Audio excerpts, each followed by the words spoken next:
সুপ্রিয় দর্শক, স্বাগতম জানাচ্ছি সর্বশেষ আপডেট বাংলা সংবাদে।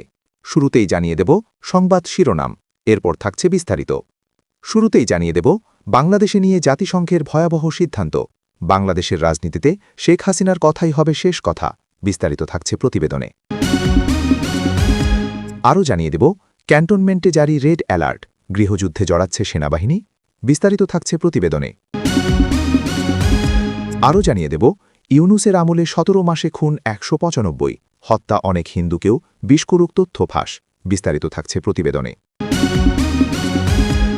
আরও জানিয়ে দেব ঝিনাইদহ ৪ আসনে স্বতন্ত্র প্রার্থীর ২ নির্বাচনী অফিস ভাঙচুর। বিস্তারিত থাকছে প্রতিবেদনে। এবং সর্বশেষ জানিয়ে দেব খুলনায় বিএনপির সন্ত্রাসীদের গুলিতে তরুণ নিহত।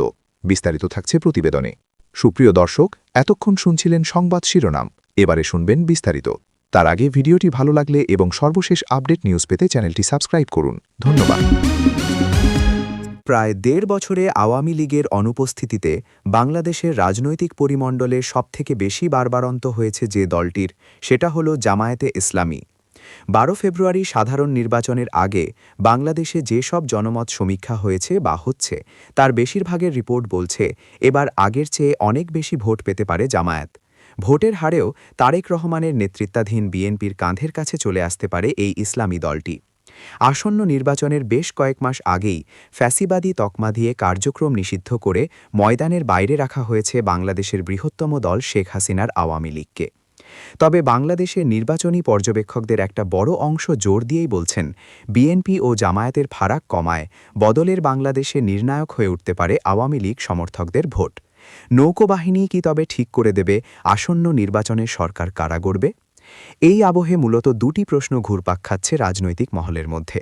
প্রথমত, আওয়ামী লীগের সমর্থকেরা তাহলে ভোটে কি করবেন? দ্বিতীয়ত, একই সঙ্গে হতে চলা সংবিধান সংশোধন নিয়ে গণভোটেই বা তারা কোন পক্ষ নেবেন?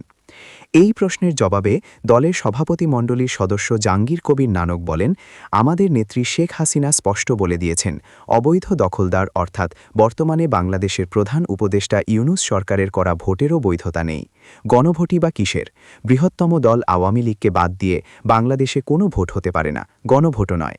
শেখ হাসিনা আওয়ামী সমর্থক ও কর্মীদের নির্দেশ দিয়েছেন তারা যেন ভোটে সামিল না হয়ে নীরব প্রতিবাদ করেন, তারা তাই করবেন। প্রাক্তন মন্ত্রী নানক জানান, দেশের ৬৪টি জেলার কর্মী ও সমর্থকদের সঙ্গে তাদের নিয়মিত ভার্চুয়াল যোগাযোগ রয়েছে। শেখ হাসিনাও নিয়মিত সকলের সঙ্গে যোগাযোগ রাখেন। আওয়ামী লীগের সমর্থকেরা ভোট না দিলে এমনিতেই এই নির্বাচনে পর্যাপ্ত ভোট পড়বে না বলে তিনি নিশ্চিত।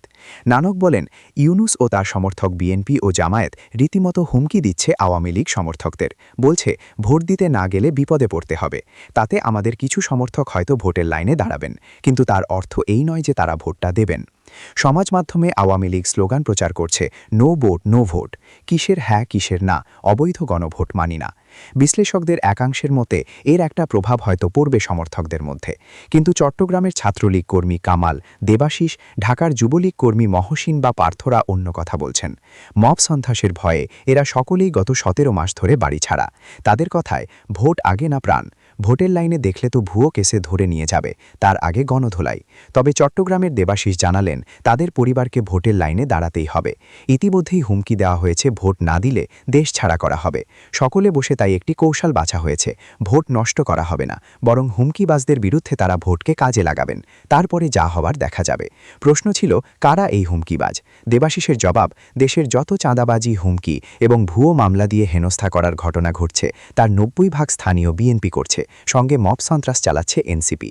বিএনপিকে শিক্ষা দিতে তবে কি মুক্তিযুদ্ধ বিরোধী জামায়াতকে ভোট দেবেন চট্টগ্রামের হিন্দুরা? আওয়ামী লীগের যুগ্ম সাধারণ সম্পাদক এবং শেখ হাসিনার সাবেক বিশেষ এক সহকারী বলেন, ইতিমধ্যেই দেশকে ধ্বংসের দোরগোড়ায় দাঁড় করিয়েছেন ইউনুস। এই আসন রফার নির্বাচন তা থেকে উত্তরণের কোনো দিশা দেখাবে না। মানুষ তা বুঝেছেন বলেই তাদের কোনো উৎসাহ নেই ভোটকে ঘিরে। এদের বিএনপি বা জামায়াত কাছে কিছু চাওয়ারও নেই। সমস্যার সমাধান কি তবে? নাসিমের কথায়, ভোটের পরে দেশের পরিস্থিতি আরও খারাপ হবে বলেই আশঙ্কা। তা মোকাবিলার সামর্থ্য এদের কারণেই। তার সংযোজন, শেখ হাসিনা বলেছেন, যত শিগগির সম্ভব দেশে তত্ত্বাবধায়ক সরকার প্রতিষ্ঠা করে দ্রুত একটি নির্বাচন করাতে হবে, যেখানে সব দল অংশ নেবে। আওয়ামী লীগের নেতারাও দেশে ফিরবেন, তবেই এই অন্ধকার থেকে বেরোনো সম্ভব হবে। নির্বাচন দোরগোড়ায়, ১ সপ্তাহ বাকি হাতে নির্বাচন আসতে। এখনও মানুষের মনে প্রশ্ন আছে, নির্বাচন আদৌ হবে কিনা। যদি নির্বাচন হয় তাহলে সেই নির্বাচন শান্তিপূর্ণভাবে হবে তো? এই সব প্রশ্ন রাজনীতিতে ঘোরাফেরা করছে, কারণ বর্তমান সরকার সেনা অন্তর্গত সরকার। সেনা পরিচিত সরকারের সঙ্গে এর আগে আমরা পরিচিত হয়েছি। 2007-2008 সালে পরিচিত হয়েছিলাম। আবার এই সেনার সঙ্গে আমাদের পরিচয় হয়েছে। এতদিন পরে এসে আরও এক সেনার সঙ্গে পরিচিত হয়েছি বাংলাদেশে। রাজনৈতিক মহল মনে করছে যদি নির্বাচন না হয় তাহলে কিন্তু ক্যান্টনমেন্টই সেই নির্বাচন ভাঙার কারণ। সামনাসামনি হয়তো বোঝা যাবে, কিন্তু নির্বাচন বাতিল করার পরিকল্পনা হয়ে যাবে। যদি বিদেশি শক্তি আসে তাহলে মাধ্যম থাকবে ক্যান্টনমেন্ট। সেনাপ্রধান বাংলাদেশ ঘুরে বেড়াচ্ছে। তারা মানুষের মন বুঝতে চেষ্টা করছে। বিভিন্ন জায়গায় গিয়ে মানুষের সঙ্গে কথাবার্তা বলছে। বাংলাদেশের সেনাপ্রধান প্রশাসনের সঙ্গে কথা বলছেন। বুধবার সুন্দর নির্বাচন করার জন্য আমরা সক্ষম বলে মন্তব্য করে সেনাপ্রধান জেনারেল ওয়াকার উজ্জামান বলেছেন, নির্বাচন নিয়ে সবাই আগ্রহী। নির্বাচন নিয়ে সরকার, নির্বাচন কমিশন, পুলিশ ও সেনা, নৌ ও বিমান বাহিনী সহ সবাই আগ্রহী। সেখানে নির্বাচন না হওয়ার কোনো সুযোগ নেই। 3 বাহিনীর প্রধানদের গাজীপুর জেলা পরিদর্শন ও আইনশৃঙ্খলা রক্ষাকারী বাহিনীর কর্মকর্তাদের সঙ্গে মতবিনিময় সভায় মঙ্গলবার তিনি কথা বলেন। সেনাপ্রধান জেনারেল ওয়াকার গুজ্জামান আরও বলেন, নির্বাচনকে প্রভাবিত করার জন্য বিকাশের মাধ্যমে কিছু মানি ট্রানজাকশন হতে পারে। আমরা নির্বাচন কমিশনের সঙ্গে কথা বলেছি। কিছু অপরাধী থাকতে পারে। সবাই এ ধরনের অপকর্ম করবে না। তিনি বলেন, নির্বাচনের দিন যারা র্যাগিং এবং ভোটারদের ভোটকেন্দ্রে যেতে বাধা দেবে তাদের বিরুদ্ধে সেনাবাহিনী অ্যাকশন নেবে। অপরাধ করলে যতটুকু আইনে রয়েছে ততটুকু শাস্তি পাবে। সভায় নৌবাহিনী প্রধান অ্যাডমিরাল এম নাজমুল হাসান বলেন, দিনে রাতে বিভিন্ন সময় অপারেশনের মাধ্যমে দুষ্কৃতকারীদের আটক করা হচ্ছে। সবসময় যেন তারা ভয় ও আশঙ্কার মধ্যে থাকে সেই পরিবেশ অব্যাহত রাখতে হবে। আমাদের সবার উদ্দেশ্য একটাই, সুষ্ঠু, সুন্দর এবং নিরপেক্ষ নির্বাচন। বিমান বাহিনী প্রধান air chief marshal Hasan Mahmud Khan বলেন, সুষ্ঠু নির্বাচনী পরিবেশ নিশ্চিত করতে হবে আমাদের। সে উদ্দেশ্যে সাধারণ ভোটারদের মনে আস্থা জোগাতে হবে। যারা মাঠে মোতায়েন থাকবেন তাদের সবার দৃশ্যমান উপস্থিতি বাড়াতে হবে। কাউকে বসে থাকা যাবে না। ভোটের দিন আগে কিংবা পরে মব হলে সেনাবাহিনীর কী ভূমিকা থাকবে? এমন প্রশ্নের জবাবে তিনি বলেন, আমরা ইতোপূর্বে দেখেছি বেশ কয়েকটি হামলার ঘটনা ঘটেছে। মবের ইনসিডেন্ট আমরা দেখেছি। বাংলাদেশ সরকার, নির্বাচন কমিশন, অসামরিক প্রশাসন এবং সব আইনশৃঙ্খলা রক্ষাকারী বাহিনীর পাশাপাশি সশস্ত্র বাহিনী একটি অবাধ এবং সুষ্ঠু নির্বাচনের জন্য যা যা করণীয় তা করতে বদ্ধপরিকর। এদিকে বাংলাদেশে অন্তর্বর্তী সরকার মোহাম্মদ ইউনূসের আমলে রাজনৈতিক হিংসা, গণপিটুনিতে 17 মাসে প্রাণ হারিয়েছেন 195 জন। 12 ফেব্রুয়ারি বাংলাদেশে সাধারণ নির্বাচন। তার আগে বিভিন্ন মানবাধিকার সংস্থার প্রতিবেদনে দেখা যায় গত 1.5 বছর ধরে বাংলাদেশ কিভাবে হিংসায় চলেছে। বাংলাদেশে মানবাধিকার পর্যবেক্ষণকারী সংস্থা অ্যামনেস্টি ইন্টারন্যাশনাল (RISS) এর একটি প্রতিবেদনে বলা হয়েছে সেখানে হত্যার ঘটনা বেড়েছে। অন্যদিকে চরমপন্থীদের জেল থেকে রেহাই দেওয়ার ঘটনা উদ্বেগের বিষয়। প্রতিবেদন অনুসারে মাত্র 17 মাসে বাংলাদেশে 413টি গণহিংসার ঘটনা ঘটেছে, যেখানে 259 জন নিহত হয়েছেন। তবে আরও একটি মানবাধিকার সংস্থা অধিকার বলছে যে গণপিটুনির মাসে 181 জন মারা গেছেন। মানবাধিকার সংস্থাগুলির মতে এই গণহিংসার ঘটনাগুলির বেশিরভাগটাই পিটিয়ে হত্যা করার মতো ঘটনা অথবা জীবন্ত পুড়িয়ে ফেলার মতো ঘটনা। উদাহরণস্বরূপ হিন্দু যুবক দীপু দাসের ঘটনাটি প্রকাশে এসেছে, যাকে কারখানা থেকে টেনে বের করে এনে মারধর করা হয়েছিল, তারপর আগুন ধরিয়ে দেওয়া হয়। প্রতিবেদনে আরও বলা হয়েছে বাংলাদেশে অন্তর্বর্তীকালীন সরকারের মেয়াদের গত 17 মাসে 45 জন বিচার বহির্ভূত আটক অবস্থায় মারা গেছেন। 122 জন জেলেই মারা গেছেন। বাংলাদেশেও সংখ্যালঘুদের বিরুদ্ধে হিংসা বৃদ্ধি পেয়েছে। মানবাধিকার সংস্থাগুলির রেকর্ড করা তথ্য অনুসারে এই ধরনের ঘটনা ঘটেছে যেখানে হিন্দুদের ঘরবাড়ি ভেঙে ফেলা হয়েছে, তাদের উপাসনাস্থল ক্ষতিগ্রস্ত হয়েছে। একজন মারা গিয়েছিলেন এবং 70-এরও বেশি আহত হয়েছিলেন।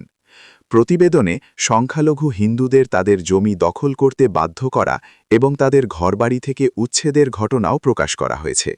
গত 17 মাসে দেশজুড়ে রাজনৈতিক হিংসায় 195 জন নিহত হয়েছেন, 11,000-এরও বেশি আহত হয়েছেন। অ্যামনেস্টি ইন্টারন্যাশনাল বাংলাদেশের মানবাধিকার পরিস্থিতির ওপর একটি প্রতিবেদন প্রকাশ করেছে, যেখানে 2024 সালের সেপ্টেম্বর থেকে 2026 সালের জানুয়ারির মধ্যে মানবাধিকার সংক্রান্ত ঘটনাগুলি অন্তর্ভুক্ত রয়েছে, যেখানে আরও বলা হয়েছে রাজনৈতিক দলগুলির মধ্যে 700-রও বেশি ঘটনা ঘটেছে, যার মধ্যে বিএনপি প্রাথমিকভাবে জড়িত বলে মনে করা হচ্ছে। এই ঘটনাগুলিতে ১২১ জন মারা গেছেন, ৭,০০০-এরও বেশি আহত হয়েছেন। এই প্রতিবেদনে এও দেখানো হয়েছে নির্বাচনের তারিখ ঘোষণার পর থেকে মাত্র ২ মাসের মধ্যে রাজনৈতিক হিংসায় ৫ জন মারা গেছেন, প্রায় ১,০০০ আহত হয়েছেন।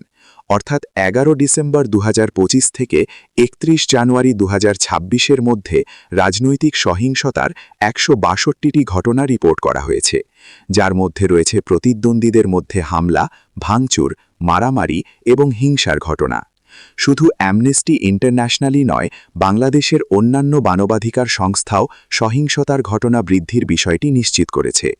মানবাধিকার সংস্থা অধিকারের মতে ৯ অগস্ট ২০২৪ থেকে ৩১ ডিসেম্বর ২০২৫-এর মধ্যে রাজনৈতিক হিংসায় ৩২৮ জন নিহত এবং ৯,০০০-এরও বেশি আহত হয়েছেন। এদিকে ঝিনাইদহ ৪ আসনে স্বতন্ত্র প্রার্থী কাপ-পিরিচ প্রতীকের সাইফুল ইসলাম ফিরোজের ২টি নির্বাচনী অফিসে হামলা চালিয়ে ভাঙচুর করার ঘটনা ঘটেছে।